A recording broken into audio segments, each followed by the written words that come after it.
The last of the areas that we're going to look at in terms of completion stage practices is the Phowa, or transference of consciousness.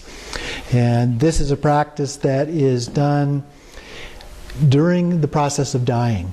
So when we looked at that last time in terms of the bardo of dying, during that process, once a person becomes aware that they are dying, that is the time to do this practice. Although it can be done for someone who has just died as well. But we'll focus on, for the most part, doing it for oneself during the process of dying. So in this practice, the idea is that the consciousness resides at the heart chakra, and we want to transfer that consciousness up through the central channel and out the crown, and we visualize in most cases, and in this case Amitabha, above our head, and it literally is shot out into the heart of Amitabha, and then is taken to his Buddha field. He's the Buddha boundless light, and to his Pure Land or Buddha field called Dewa-Chen or Sukhavati.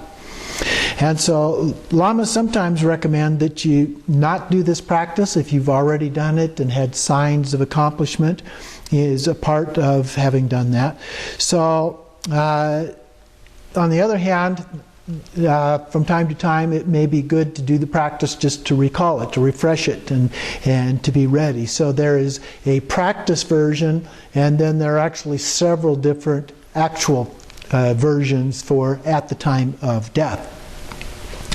So we'll look at some of those as well. Excuse me. So lamas recommend also that this practice, after doing this practice, that you do a practice of long life, such as White Tara or Amitayu. And so we'll give you those practices, a simple version of those practices to do as a part of this as well. So here we will present the initial training as well as 3 different options that you can use depending on your level of practice, expertise, and realization. But I wanted to read the introduction to these practices from our root text here. And so this begins on page 95. In chapter 6, The Natural Liberation of Mindfulness of Transference, Experiential Instructions on the Transition Process of Dying. So we're reading the indented sections. 95. 195. 195. Oh, 100.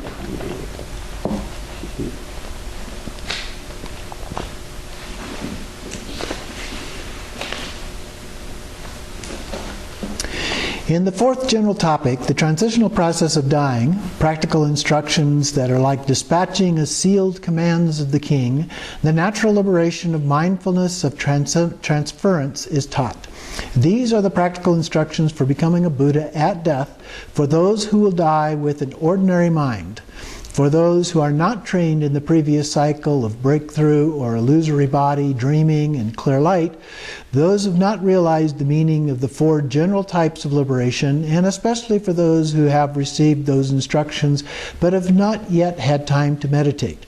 These are for government officials, householders, and distracted people who have received profound practical instructions but not putting them into practice, have left these instructions on paper, and have only heard of Dharma.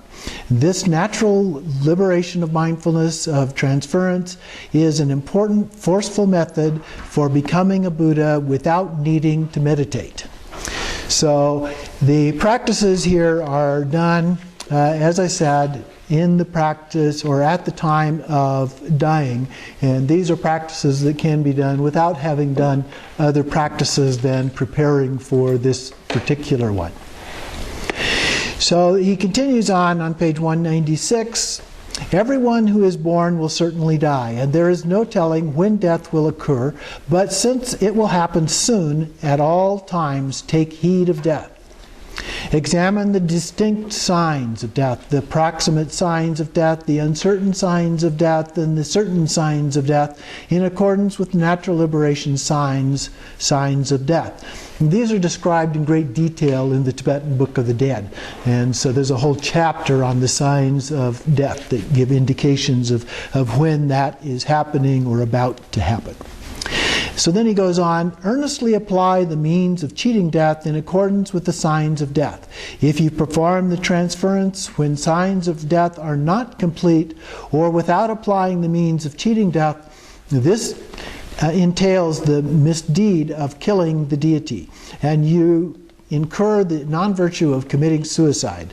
Since this is an even greater misdeed than the acts of immediate retribution, those are the things that happen, the 5 heinous crimes that are committed, like killing a father or mother, harming a Buddha, dividing the Sangha, those kind of things, in which case you immediately go to the hell realm.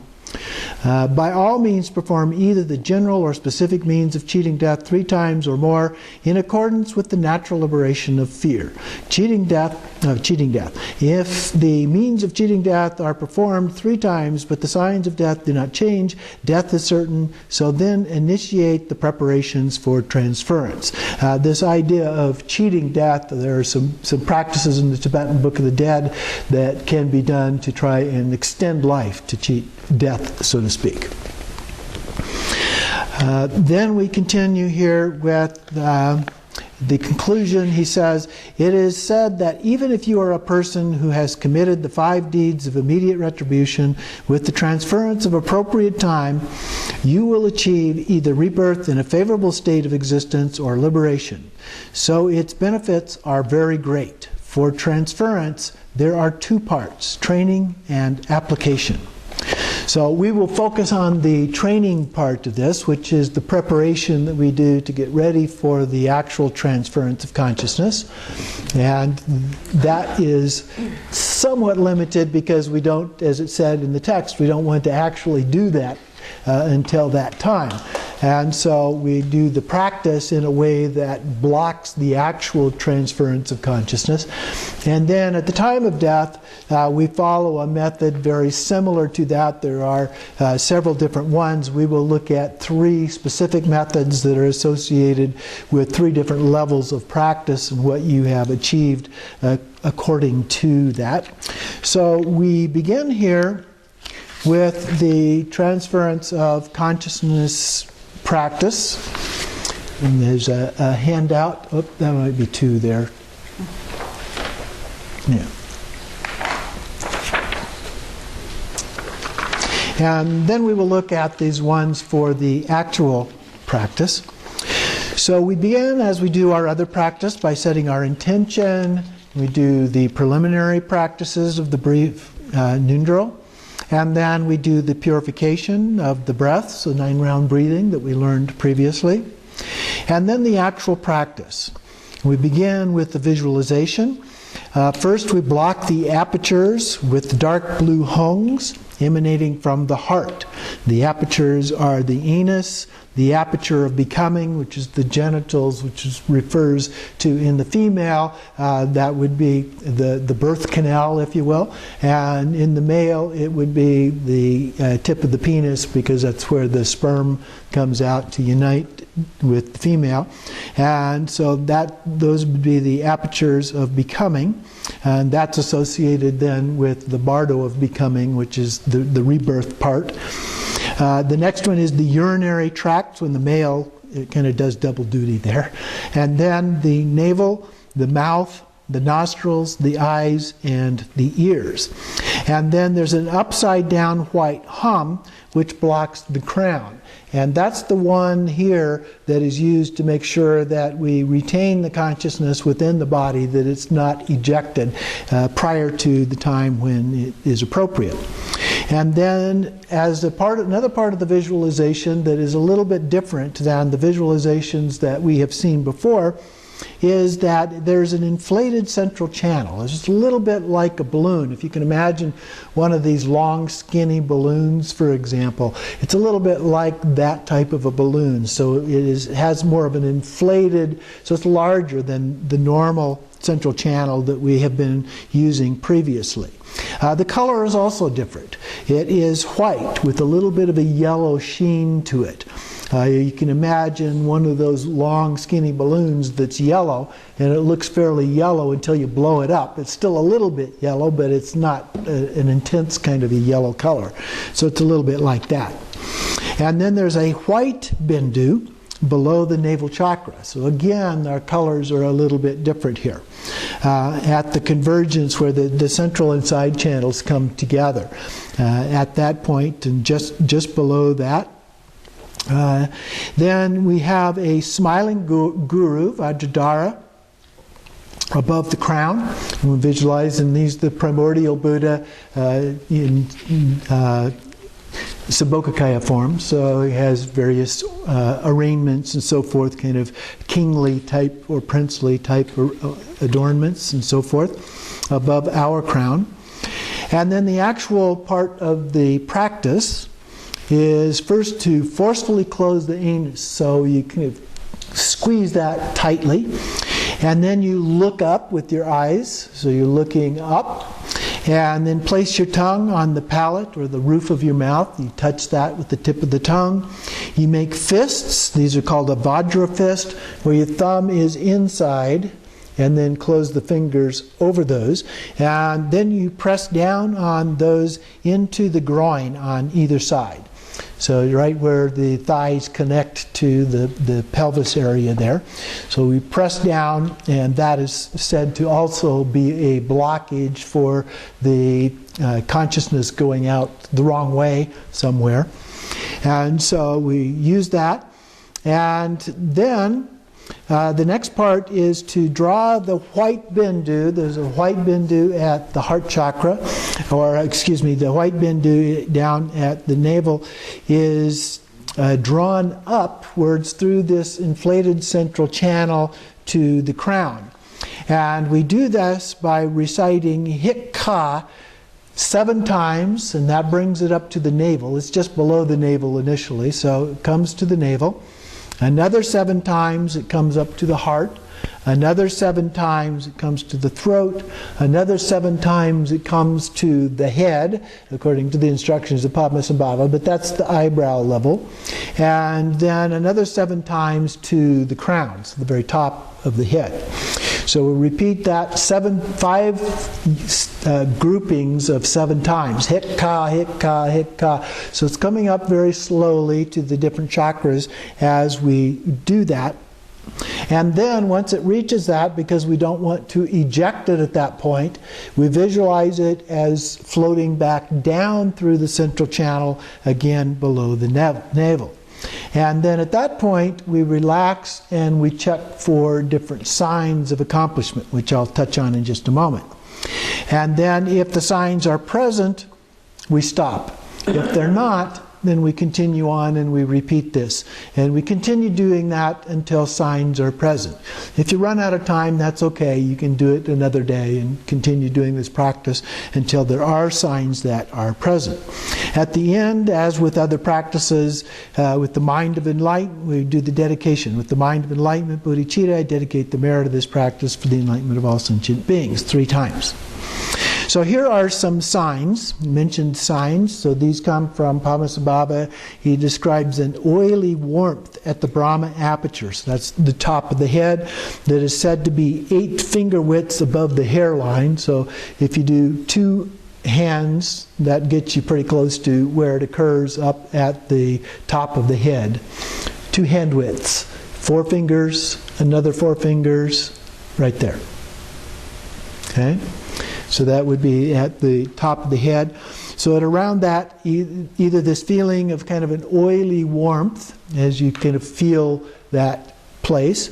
Or another sign is a prickliness, kind of a tingling, or an itchiness, or a numbness, or a swelling. It can be kind of puffy, if you will, at that point.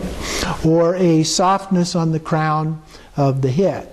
So those are all signs. Another sign that he doesn't mention that sometimes the lamas will do is they will take a form of grass, and there's an actual opening that forms, and they will stick the grass in there, and it just kind of sticks out of your head as a part of that. And so that's another sign that is often used as a part of this. So it can be helpful to do this practice in the presence of a lama if you know one or have one, and this practice is being offered. It's extremely beneficial to go and have them observe and make sure that you have are able to actually show those signs of accomplishment. And then follow that practice with one of the long life practices, such as White Tara or Amatayu. And so I've included here with your handout those practices as well. And so once you've completed this, either you've completed it and it didn't work, or it did work, you want to do one of these long life practices to help make sure that you're prolonging your life, and that the practice didn't in some way cause your life to be shortened, which we don't want to have happen. So first we have this very concise practice of White Tara. You may be familiar with this practice from other teachings, or earlier on when we were doing the generation stage practice, White Tara was one of the practices that we looked at. And so the first part here is the refuge, which is repeated 3 times, and then we visualize White Tara with the white light radiating from a Tom syllable at her heart, filling and cleansing and revitalizing our body, speech, and mind. So just we're filled with this white light which purifies us, much like the way that we are purified with Vajrasattva purification practices. And then we recite either the short or the long mantra. So Om Tare Tutare Ture Soha for 108 times, or Om Tare Tutare Ture Mama Arya Punya Jana Putri Kuru Soha for 108 times. And then when we have completed that, then we recite, if foreseeing signs of premature death, may I, by a clear vision of White Tara, subdue the Lord of Death, attaining the city of immortality. And then we dedicate the merit by the virtue, by this virtue may I quickly achieve the state of noble Tara and establish every being without exception in that state 3 times. So it's a real short, concise practice, but it's designed specifically to help extend our life in the event that we've done something to potentially shorten that life. And then we have a very concise practice of Amatayu, the Buddha of long life. Again, we have a short refuge, and then we visualize Amatayu seated above our head on a lotus moon seat. He's red in color with Sambhogakaya robes and jewels. He holds a blue vase of long life nectar, which he pours down through the crown of our head, restoring the life force and increasing your life. So you can visualize as this comes down and it fills you up with this blue light or blue liquid. So your body's completely filled with this, and you recite the mantra Om Amirani Vijitiye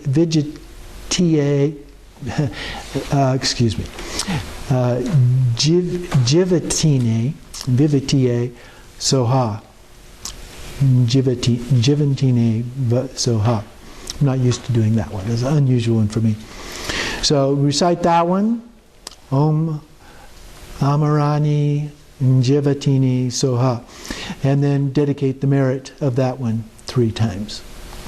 So those are 2 practices that you can do at the conclusion of having done the transference practice to prepare for that. So those are the practices. You can do those practices this week.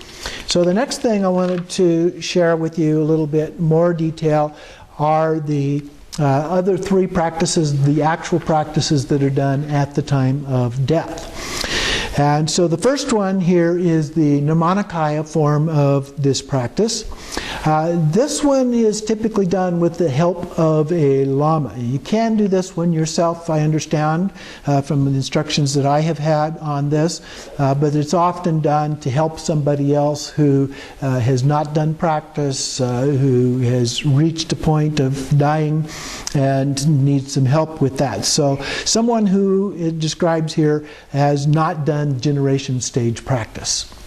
And so in this case we lay out offerings, various kinds of offerings to the Buddhas, or we can visualize those. You can also offer your body, speech, and mind as a part of this. You lay on the right side, or help lay the person on the right side. Visualize a Namanikaya Buddha in front of you. So this would be an image, for example, of Shakyamuni Buddha. It's in front of the individual. And then with a sincere yearning we pray, may I take rebirth as a Namanikaya for the sake of all sentient beings. So sincere belief for that. Then below the navel we visualize a three-sided pyramid. So it's a pyramid with three sides, and a pink bindu just inside the central channel. And then we close the lower aperture, concentrate the anus again, and draw the bindu up with hik kaz upward toward the opening of the left nostril. So this is unusual, but remember the person is lying down. Okay? And the bindu is in front of you. The Buddha is in front of you, and you're lying down on your right side, so the left nostril is on top. And so what we have then is this bindu coming up and out the left nostril and shooting it into the heart of the deity, Shakyamuni Buddha, or whatever deity it happens to be. And then we repeat this without letting the consciousness move from the heart to the deity. So when we do the actual practices, as they come up and they shoot out into the heart of the deity, we want it to stick. We want it to remain there. We don't want it to come back and go back down again, because these are the actual transference. So we want it to actually happen and to remain there. So even though this is a little bit unusual, in terms of it going out through the nose as opposed to out of the top aperture, because they're lying down, they're no longer sitting up, that is the appropriate location for that to come out. The next one is the Sambhogakaya form of transference. So this would be appropriate for somebody who has done the generation stage practice, but they have relatively little comprehension of emptiness. So they haven't really engaged in completion stage practices, but they have a good understanding of generation stage practices. So in this case, you visualize your meditation deity, whatever that happens to be, above your head. And a white bindu, or seed syllable, at the lower opening of the central channel again.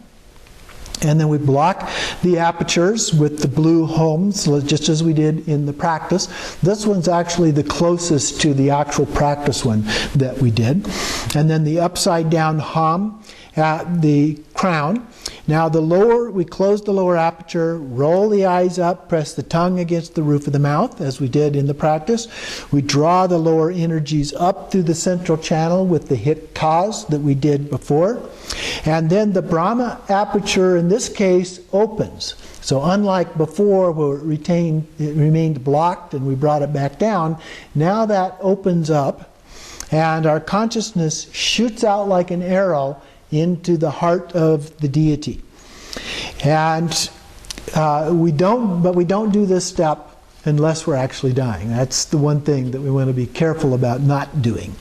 Then we repeat that without letting the consciousness descend. So we just, again, visualize the bindu again at the lower channel, at the bottom of the central channel, and then it coming up and then shooting out into the heart of the deity.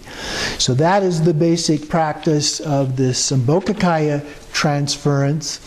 And then the Dharmakaya transference is also a little bit different. So this would be suitable for somebody who is familiar with the practice of clear light. So you recognize that rikpa or clear light, and you've done that practice, you feel comfortable with doing that practice, and then it is done in this way. First of all, altruistic motivation is very important, that you're doing this not just for yourself, but for the benefit of all sentient beings.